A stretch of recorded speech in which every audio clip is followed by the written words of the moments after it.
Welcome to the Tech Egg. Don't get scrambled. Enjoy the video. In this video, I will explain how to set up inventory in QuickBooks Online. First, navigate to your company settings to ensure inventory tracking is enabled. Then, we will walk through adding your first inventory product, including crucial details like cost and sales price. Finally, I will show you how to manage your stock levels, ensuring accurate records and efficient business operations. This guide will help you streamline your inventory management process. To begin, click the gear icon in the top right corner and select Account and Settings. Next, choose the Sales tab on the left side. Scroll down to the Products and Services section. Here, you will find the option to track inventory quantity on hand.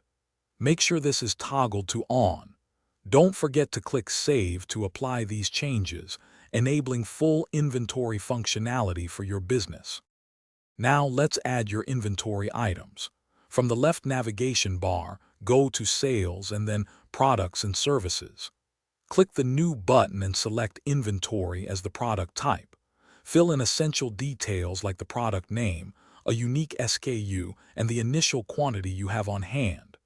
Remember to enter the sales price, the cost of the item, and link it to your inventory asset account. Keeping your inventory accurate is crucial. You can monitor current stock levels directly from your products and services list. When stock runs low, create purchase orders to replenish items efficiently. If you find any discrepancies, use inventory adjustments to correct the quantity on hand. Regularly generate inventory reports to gain valuable insights into your product performance and make informed business decisions. Thanks for watching. Consider subscribing if I helped unscramble your problems.